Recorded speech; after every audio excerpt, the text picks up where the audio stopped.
तो welcome in A to Z तैयारी दोस्तों। तो इस वीडियो में हम देखेंगे भी चाइल्ड डेवलपमेंट एंड पेडागोजी का जो 30 क्वेश्चन आया था हमारा 20 अगस्त 2023 का है, उसके बारे में यहाँ पर हम सारी आंसर की उसको आप तक पहुंचा देंगे और प्लस यहाँ पर क्या सॉल्यूशन होगा और कहाँ पे क्या गलती है आपकी वो आप देख लोगे ताकि अगली बार आपसे वो रिपीट ना हो। मैथ्स और ईवीएस का भी मैंने पढ़ा दिया है, कमेंट में लिंक मिल जाएगा आपको वीडियो का, वहां पर देख लेना, सारी आंसर कीज वहां पर अवेलेबल होंगी। और अगर आपको एक कंप्लीट वीडियो चाहिए पूरा कि पेपर 1 का पूरा कंप्लीट आंसर की प्रोवाइड कर दीजिए एक ही वीडियो में, तो आप कमेंट कर देना, मैं जरूर बना के आप तक पहुंचा दूंगा वो। अब चलो हम स्टार्ट करते हैं अपनी वीडियो को। बाकी सब्सक्राइब वगैरह कर देना यार, अगर लगे थोड़ी बहुत भी मेहनत हमने करी है आपके लिए। चलो फिर अभी स्टार्ट करते हैं हम। सबसे पहला क्वेश्चन देखो, हिंदी वाले आप हिंदी में इधर देख सकते हैं। पहला दर्शन देखते हैं हम कि to facilitate critical thinking among learners teacher should expose them to diverse situation and differing perspective. मतलब क्या है कि बच्चों के अंदर क्रिटिकल थिंकिंग डेवलपमेंट करने के लिए क्या करना चाहिए कि जो टीचर है वो बच्चों को डाइवर्स सिचुएशन में डाले। ठीक है, क्योंकि डाइवर्सिटी से क्या होता है, सीटेट में आपने अच्छे से पढ़ा है कि डाइवर्सिटी को हमको एक अच्छी चीज मान के चलना चाहिए। ठीक है, उसको इग्नोर नहीं करना चाहिए। अब रीजन क्या है, students learn and enrich their abilities to think critically and creatively as they engage in conversation across differences. ठीक है, अब यहाँ पर रीजन दिया गया है कि इसलिए करना चाहिए ताकि बच्चे क्या है ज्यादा क्रिएटिव बनेंगे। अब जाहिर सी बात है, जब तरह तरह लोगों से मिलेंगे, कुछ वो सीखेंगे कुछ वो सिखाएंगे, तो इससे क्या होगा, बच्चे के अंदर क्रिएटिविटी बढ़ेगी। तो इसलिए यहाँ पर जो सही आंसर होगा वो होगा हमारा फोर्थ वाला option, both A and R true. ठीक है, तो सबसे पहले ये वाला हमारा सही हो गया। अब हम पढ़ते हैं next question. The primary goal of learning should be. ठीक है, लर्निंग का सीखने का जो प्राइमरी गोल है वो क्या होना चाहिए, development of critical thinking, competing with peers, बिल्कुल नहीं, हमें कंपटीशन नहीं करना है, मेमोराइजिंग रटना नहीं है, बिकमिंग एक्सीलेंट नहीं, रटना बिल्कुल नहीं, ये तीनों गलत। तो हमारा जो सही होगा वो फर्स्ट वाला होगा। अब हम देखते हैं थर्ड क्वेश्चन है, variability in learning styles of students. ठीक है, कि विद्यार्थियों की सीखने की जो शैलियां होती हैं उनमें विविधता।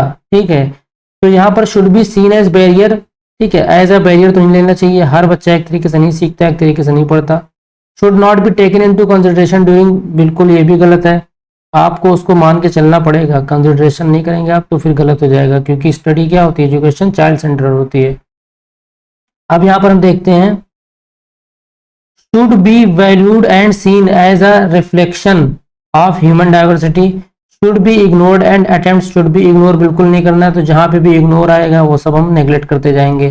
तो जो यहाँ पर सही होगा हमारा थर्ड होगा, should be valued and seen as a reflection of human diversity.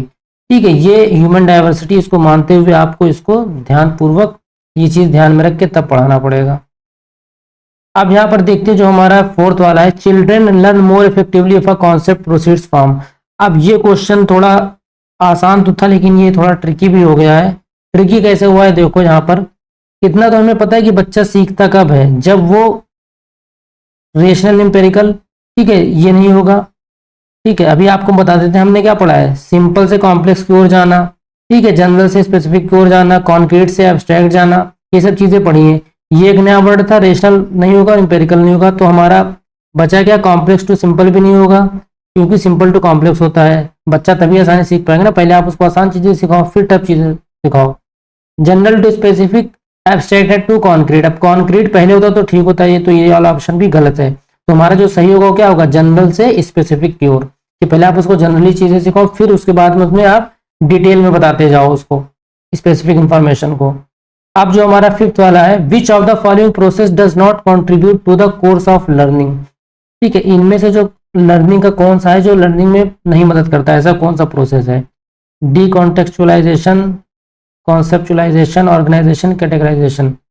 देखो कैटेगराइजेशन पर यहाँ पर वाला नहीं है कि आप बच्चे को कैटेगराइज कर रहे हो, नहीं, आप टॉपिक को या कंटेंट को कैटेगराइज करके पढ़ा रहे हो।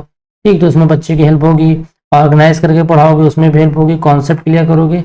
डी कॉन्टेक्चुअलाइजेशन नहीं होगा क्योंकि आप उसको आइसोलेट करके नहीं पढ़ा सकते हो। ठीक है, अब यहाँ पर जो हमारा पहला वाला है ये सही होगा। अब यहाँ पर देखते हैं हमारा, which of the following is an effective method to enhance problem solving skills in children. बच्चे में प्रॉब्लम सॉल्विंग स्किल को बढ़ाने के लिए सबसे इफेक्टिव कौन सा यहाँ पर मेथड है, giving them opportunities to brainstorm and make intuitive guesses. ठीक है, सही लग रहा। Providing them with readymade solutions, बिल्कुल नहीं, इससे बच्चा क्या कुछ नहीं सीखेगा। डिस्करेजिंग इंडिपेंडेंट थिंकिंग, बिल्कुल नहीं, वो चाहे जो सोचे उसने फीस दिया है। Encouraging them to avoid difficult problems, उसको कहना चाहिए कि डिफिकल्ट प्रॉब्लम को आप छोड़ दो, ठीक है, तो वो चीज़ नहीं करना चाहिए, ये भी गलत। तो हमारा जो सही होगा वो फर्स्ट वाला ही होगा। आप 7th वाला देखते हैं यहाँ पर, एक्सपीरियंशियल लर्निंग स्ट्रेसेस ऑन। ठीक है, मतलब ऐसी लर्निंग जिसमें बच्चा क्या कुछ डिस्कवर करे, कुछ कंस्ट्रक्ट करे, उस तरीके से कुछ सीखे, उसने जो किया उसके रिजल्ट से, उसके फीडबैक से वो सीखे। तो ये किस पर ज़्यादा एम्फेसिस करती है, learning as a product rather than process. ये तो बिल्कुल गलत है, लर्निंग एक प्रोसेस है ना कि प्रोडक्ट। प्रोसेस मतलब प्रोसेस टाइम हम लर्निंग सीखते हैं। ठीक है, प्रोडक्ट से मतलब नहीं कि कितना नंबर मिल रहा है, कितना ग्रेड मिल रहा है। Importance of critical reflection, control of teacher on learning children, the role of enforcement in learning. ठीक है, control of teacher on learning children ये भी नहीं होगा, वहां पर आप टीचर कुछ भी उसके हाथ में कुछ नहीं, सब बच्चे के लिए होगा, चाइल्ड सेंटर्ड है। तो the role of reinforcement in learning, सीखने में पुनर्बलन की भूमिका पर ये भी नहीं होगा। हमारा जो सही होगा वो होगा सेकंड वाला, क्रिटिकल रिफ्लेक्शन। इसमें क्या होता है क्रिटिकल रिफ्लेक्शन में कि बच्चा चीज़ों को क्या करता है, क्वेश्चनिंग करता है, फिर उससे जो भी उसको सीखता है, जो भी रिजल्ट आता है, ठीक है, उन चीज़ों से क्या करेगा, वो क्रिएटिव बनता है, ये सब चीज़ें। तो हमारे एक्सपीरियंशियल लर्निंग इस पर स्ट्रेस करती है। अब हमारा जो है क्वेश्चन है असर्शन वाला है, भी teacher should create a meaningful environment which seeks active participation and engagement of all children. ठीक है, कि टीचर को एक ऐसा मीनिंगफुल एनवायरनमेंट बनाना चाहिए जिससे बच्चा क्या करे, और ज़्यादा बढ़ चढ़ के हिस्सा ले किसी भी एक्टिविटी में। रीज़न ये है कि all children are intrinsically motivated to learn and are capable of learning. अब ये चीज़ तो हमने पढ़ी कि बच्चे क्या करते हैं, इन्फेंसी से ही क्या वो मोटिवेटेड, मतलब वो लर्निंग के लिए रेडी होते हैं। ठीक है, उनके अंदर क्या बोलते हैं, एक मोटिवेशन रहता है। अब आपको अगर वैसा आप वातावरण दे दोगे तो वो चीज़ और निखर के आएगी। ठीक है, तो यहाँ पर ही बोला गया है, तो बिल्कुल सही है, both A and R correct है, और जो हमारा आर होगा वो करेक्ट एक्सप्लेनेशन होगा। अब यहाँ पर हम देखते हैं 9th क्वेश्चन। 9th क्वेश्चन में देखिए लिखा है वाइगोस्की है, वाइगोस्की के ऊपर इस बार ज्यादा क्वेश्चन आ गए हैं। As per Vygotsky dash plays a significant role in development of conceptual abilities among children. अब देखिए मैंने वाइगोस्की थ्योरी में आपको बताया भी था कि हमें बस कुछ चीजें याद करनी है, सोशल, कल्चर, ठीक है, कोलैबोरेशन, ये सब वर्ड्स। तो अब यहाँ पर देखो, पहला तो स्टैंडर्डाइज करिकुलम ये नहीं होगा। अब यहाँ पर सोशल से आप ये नहीं कि सिर्फ सोशल ही लगा दो, आइसोलेशन भी आ रहा है ना।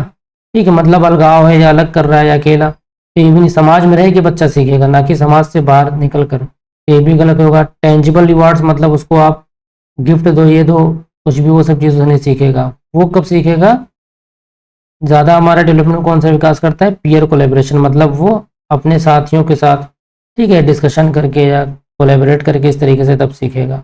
अब जो हमारा 10th वाला है, ये भी देखो वाइगोस्की का है। इनके हिसाब से इनर स्पीच क्या है, is a way for children to regulate their own thinking, is a sign of developmental delay. ठीक है, ये कोई डेवलपमेंट का वो डिसऑर्डर नहीं है। ये is a way of for children to communicate with an imaginary friend, नहीं, वो अपने इमेजिनरी फ्रेंड से भी नहीं बात कर रहा है। Is a sign of cognitive maturity, maturity भी नहीं, ये चीज़ अच्छी मानी जाती है क्योंकि बच्चा क्या करता है, अपनी थिंकिंग को रेगुलेट करता है ना। जैसे मैं ये टिक लगा रहा हूँ, मैं मन में सोचूं कि ये ऐसे किया टिक, और फिर ये चला गया, ये देखो मैंने टिक लगा दिया, कितना अच्छा लग रहा है। ये सब जो एक्टिविटी बच्चे करते हैं, खेलते रहते हैं, डॉक्टर बन जाते हैं, पुलिस बन जाते हैं, कुछ भी, तो क्या होता है, उनकी जो भी इनर स्पीच होगी वो अपने आप को, अपनी थिंकिंग को रेगुलेट करते हैं।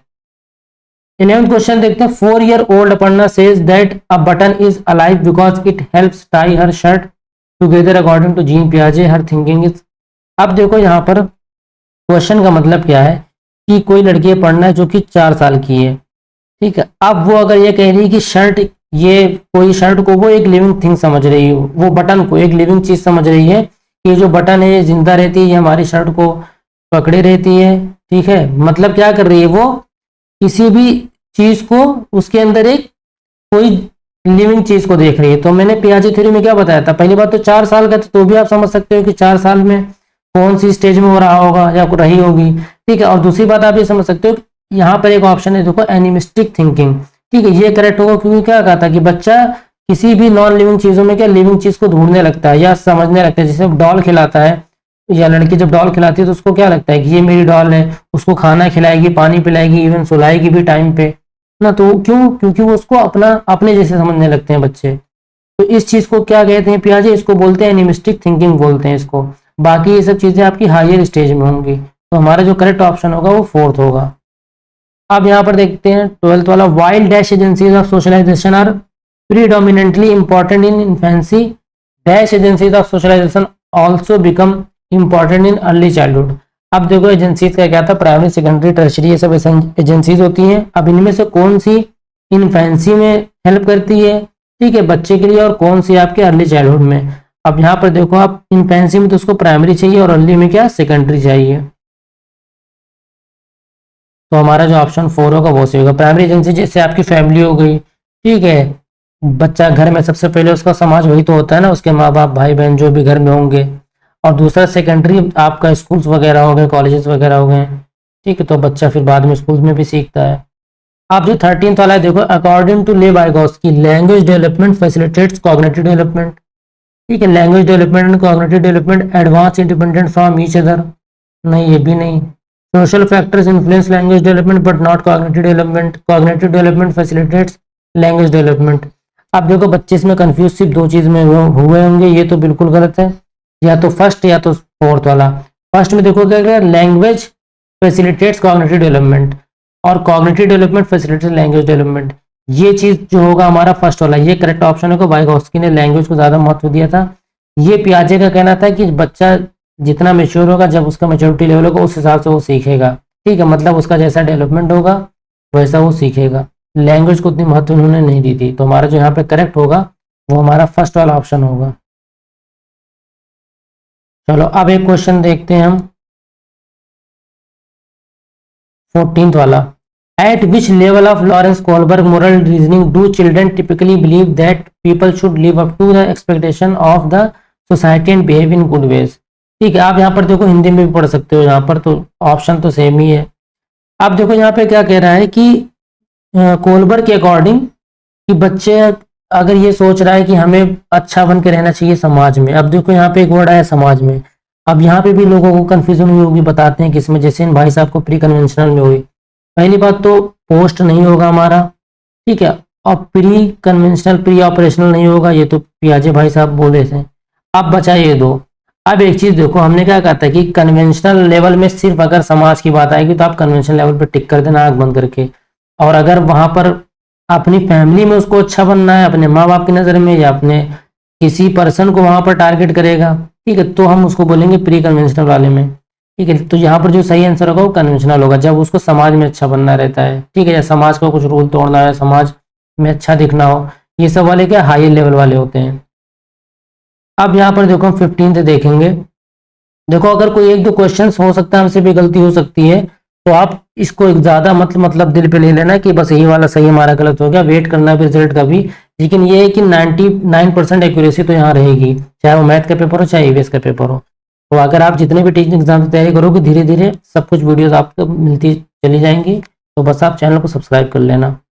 अब यहाँ पर देखते हैं दर्शन 15 वाले में, interaction with more knowledgeable others such as teachers and peers can provide the necessary support and guidance to help learners develop their understanding and skills। ठीक है, ये जो हमारे वाइगोस्की सामने भी कहा था ये चीज, सोशल इंटरेक्शन इज अ की component of learning and development. इस सोशल इंटरेक्शन जो है वो लर्निंग के लिए, डेवलपमेंट के लिए बहुत ही महत्वपूर्ण चीज है। ठीक है, ये चीज रीजन है। अब दर्शन क्या आता है कि जब आप जाहिर सी बात है समाज में आप किनके साथ उठोगे बैठोगे, अगर अपने बड़ों के साथ आप कुछ भी बातचीत करोगे तो कुछ उनसे अच्छा ही तो सीखोगे, क्योंकि आपको क्या आपसे ज्यादा नॉलेज है उनके पास। ठीक है, तो क्या ये चीज हमारे दोनों सही है? तो हाँ बिल्कुल सही है, both A and R true and R is the correct explanation of A. तो हमारा ये वाला सही है। अब हम देखते हैं question number 16। What is the main goal of assessment for learning. अब देखो असेसमेंट फॉर लर्निंग का मेन गोल क्या है? ठीक है, to compare student performance to standard और बेंचमार्क। नहीं, हमको वहां पर उसको रिजल्ट नहीं घोषित करना है कि अच्छा हो गया या बुरा हो गया। ठीक है, to provide feedback to students that can be used to improve their learning. ठीक है, यही वाला ऑप्शन सही है, बाकी दोनों गलत होगा। ठीक है, ये सही क्यों है? क्योंकि हमारा असेसमेंट क्या होता है? आपके फीडबैक प्रोवाइड करने के लिए बच्चों को। तीसरा देखो गलत क्यों है? To identify students who can be categorise slow learners. आपको वहां पर आइडेंटिफाई नहीं करना है।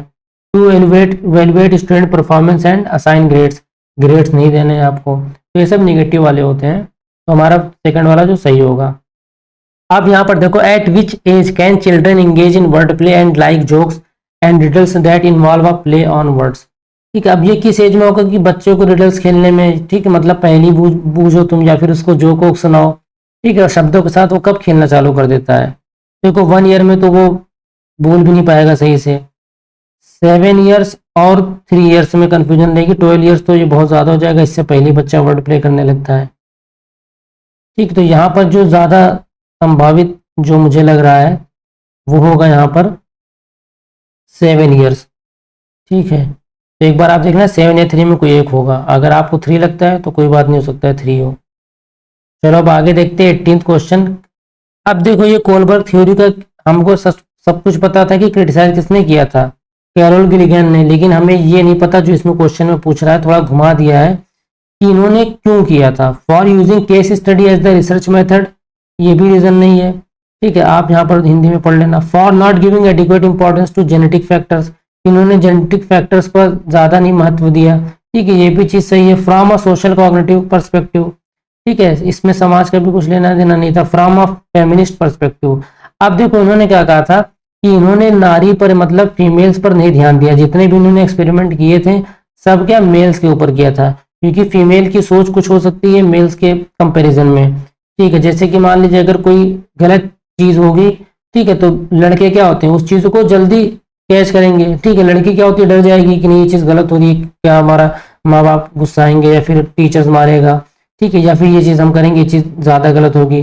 ठीक है, तो लड़कियों में क्या ये चीज उनकी जो थिंकिंग होगी किसी चीज को लेके, हमारी जो थिंकिंग होगी वो बिल्कुल अलग होगी। ठीक है, जैसे आप एनिमल्स का एग्जांपल ले लो कि अभी आपने कोई जानवर देख लिया, कुत्ता बिल्ली पिल्ला कुछ भी आपने देख लिया, तो जितनी सिंपैथी एक लेडी दिखाएगी उतनी सिंपैथी एक मेल नहीं दिखा सकता। ठीक है, ये चीज फैक्ट है, आप खुद भी महसूस कर सकते हो अगर आप मेल हो या फीमेल हो। तो इनका ही कहना था कि सबकी सोच एज वाइज चेंज तो होती है, वो तो बात ठीक है, लेकिन कोलबर्ग ने यहाँ पर ये नहीं ध्यान दिया कि उन्होंने सिर्फ लड़कों की सोच पर पूरी थ्योरी बना दी। ठीक है, एक दो एग्जाम्पल उनको लड़कियों को भी लेकर चलना चाहिए था। तो यहाँ पर जो सही आंसर होगा वो 4th वाला होगा, फ्रॉम अ फेमिनिस्ट परस्पेक्टिव। ठीक है, अब यहाँ पर देखते हैं 19th वाला। One of the main characteristics of pre operational thought according to Jean पियाजे is dash which refers to the tendency to focus on one aspect of situation and neglect others. अब मेन लाइन ये है आपकी कि पियाजे के हिसाब से कौन सा उन्होंने एक वर्ड बताया था जिसका मतलब ये था कि बच्चा एक ही एक्सपेक्ट को देखता है, दूसरे को नहीं देखता है। ठीक है, मतलब उसने जो एक चीज देख लिया पहले वो उसके ध्यान में रहेगा, फिर दूसरा तुम कुछ भी बता दो नहीं बेटा गलत तो वो नहीं मानेगा। तो ये क्या होता है हमारा ट्रांसडक्शन, डिसेंट्रेशन, कॉजेशन या सेंट्रेशन। तो सही होगा सेंट्रेशन, मतलब केंद्रीय हो जाता है। जैसे मान लीजिए अगर हमने उससे बोल दिया कि इस बॉटल में पानी भरा हुआ है, ठीक है, इस बॉटल में ज्यादा पानी है। ठीक है, अब आप अगर ये पतीला ला के रख दो उसमें वही पानी भर दो ना, तब भी वो क्या कहेगा, इसी को बोलेगा, क्योंकि उसके दिमाग में एक बार जो आ गई बात वो आ गई। अब चलो हम देखते हैं 20th क्वेश्चन वाला। The approach to educating gifted children which moves them through curriculum at an usually unusually rapid pace is also known as. आप देखो गिफ्टेड चिल्ड्रन का क्या होता है कि गिफ्टेड चिल्ड्रन को हमको कैसा करिकुलम देना चाहिए, उनसे एक्स्ट्रा एक्टिविटीज करानी चाहिए। ठीक है, तो ये होता है कि इसमें जो बच्चा होगा वो उसको आप पहला ऑप्शन देखो इमर्जन एसिलेशन मतलब विसर्जन या तोरण या डिफरेंशिएटेड इंस्ट्रक्शन या इनरिचमेंट। तो ये चीज होती है जो बच्चा जल्दी जल्दी आगे बढ़ने लगता है, जब टीचर उसको सही करिकुलम प्रोवाइड करता है तो उस प्रोसेस को हम क्या बोलते हैं, तो उसको हम बोलते हैं इनरिचमेंट बोलते हैं। आप देखो एक आ गया आपको बीमारी वाला क्वेश्चन। ठीक है, कहा था ना मैंने, बस आप डिसलेक्सिया, डिसग्राफिया, डिसकैल्कुलिया इन्हीं 3 से पूछेगा, क्योंकि 2022 में भी इन्हीं से ज्यादा पूछा था, और ऑटिज्म और एडीएचडी। ठीक है, बस 5 बीमारियां ज्यादा नहीं रिपीट करता है ये। डिसग्राफिया का देखो क्या आता है, ग्राफ माने क्या होता है लिखना। अब जहां पे भी लिखने की बात है वही ऑप्शन सही होगा। ठीक है, डिसऑर्डर है, अटेंशन ये सब नहीं होगा, बिल्कुल नहीं। न्यूरोलॉजिकल डिसऑर्डर है। ठीक है, फॉर्मिंग लेटर्स एंड शेप्स, देखो लेटर है, लेटर और शेप बनाने में दिक्कत होगी तो हमारा समझो किसका सिम्टम है, डिसग्राफिया का। स्पीच से मतलब नहीं, यहाँ पर लोकोमोटर क्रॉस सबसे मतलब नहीं, तो हमारा जो सही होगा वो सेकंड वाला होगा। अब 22 वाला देखते हैं, teachers who are working towards inclusive classrooms. ठीक है, अब देखो जो भी टीचर इंक्लूसिव क्लासरूम, ठीक है, उसके आप समझिए उसके पक्ष में है वो। ठीक है, तो यहाँ पर जो भी रीजन हमारे दिए हुए हैं वो किस तरीके से चीजों को देखेगा। क्रिएट करिकुलम एडेप्टेशन, बिल्कुल। इनकॉर्पोरेट डाइवर्स पर्सपेक्टिव्स, ठीक है, विविध दृष्टिकोणों को शामिल करेगा। जाहिर सी बात है इंक्लूसिव मतलब क्या होता है कि सभी के लिए सेम एजुकेशन और सेम क्लास सेम बिल्डिंग सब कुछ। सी डाइवर्सिटी एज एन ऑब्स्टेकल, ठीक है, बिल्कुल गलत है। डाइवर्सिटी को अगर वो ऑब्स्टेकल के तौर पे देखेगा तो फिर वो इंक्लूसिव क्या करेगा। इसलिए 4th वाला जहां जहां होगा सब गलत कर दो, एलिमिनेट करना सीखो। तो बचा क्या, फर्स्ट सेकंड थर्ड, मतलब ये जो होगा हमारा ऑप्शन नंबर 4 ये सही होगा। अब 23 देख लो, क्वेश्चन सब खत्म होने वाले, तो थोड़ा वो तो अपना धैर्य बनाए रखिएगा। According to Howard Gardner, a philosopher has dash type of intelligence and a sculpture has more dash type of intelligence. अब देखो 8 टाइप की इंटेलिजेंस गार्डनर ने बताई थी। मैंने आपको एक एक कीवर्ड बताया था कि ये वर्ड आएगा तो आप बस ये इंटेलिजेंस लगा देना, लैंग्वेज आए तो लिंग्विस्टिक लगा देना, ठीक है। अब यहाँ पर देखो हमारा कह रहा है कि फिलोसफर, अब फिलोसफर क्या करता है, फिलॉसफी झाड़ता है, सबको पता है, ठीक है। मतलब फिलॉसफी झाड़ने का मतलब क्या, कि वो जो भी सोचेगा, मतलब वो अपने आप के जितने भी इंप्रेशंस होंगे, ठीक है, या जो भी वो चीज सोचेगा उन चीजों को क्या या तो लिख के व्यक्त करेगा या तो बोल के व्यक्त करेगा, ठीक है। तो यहाँ पर वो उसकी कौन सी इंटेलिजेंस होगी, जब कोई भी इंसान अपने सेल्फ स्टडी करता है, अपने आप को समझता है अच्छे से, तो उसको हम इंट्रा बोलते हैं, ठीक है। दूसरी चीज देखो, अगर यहाँ से भी ना क्लियर हो तो दूसरा वाला देखो, स्कल्पचर क्या होता है, वो कुछ बनाता है ना, कोई मूर्ति बनाएगा या कुछ भी बनाएगा, मतलब वो शेप की नॉलेज उसको होती है, ठीक, वो शेप्स के बारे में अच्छे से समझता है, या वो चीजों को देख के इमेजिन करके उनको प्रिंट आउट दे सकता है, इमेजिन करके कि उसने ये सोच लिया कि हमें ये बनाना, तो वो बना के आपको दिखा देगा, ठीक है। तो मतलब क्या हो, उसकी स्पेशल थिंकिंग अच्छी है। तो इसमें जो होगा हमारा सेकंड वाला ऑप्शन सही होगा, स्पेशल इंटेलिजेंस, और ये इंटरपर्सनल वाला। आप देखते हैं 24th वाला यहाँ पर, विच of the following is a typical characteristic of students having autism. अब देखो ऑटिज्म भी आ गई भैया। अब ऑटिज्म में क्या होता है कि इनमें से कौन सा जो ऑटिज्म का कैरेक्टरिस्टिक्स है, higher level of communication skills, बिल्कुल इसका उल्टा होता है, कम्युनिकेशन बिल्कुल नहीं होती।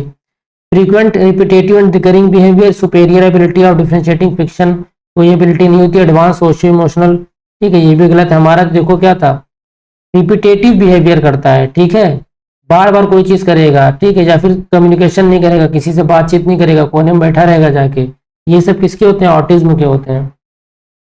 अब यहाँ पर देखो 25th वाला, which of the following is a gross motor skill. देखो gross motor skill, fine motor skill practice में भी कराया था ये, कि यहाँ से क्वेश्चन जरूर पूछ लेता है। ग्रॉस और फाइन में देखो क्या होता है, ग्रॉस मोटर स्किल होती है जिसमें आपकी बड़ी मसल्स का यूज होता हो, ठीक है, बिग मसल्स का यूज होता हो, और फाइन जिसमें आपकी स्मॉल मसल्स का यूज होता हो, जैसे फिंगर्स हो गई आपकी।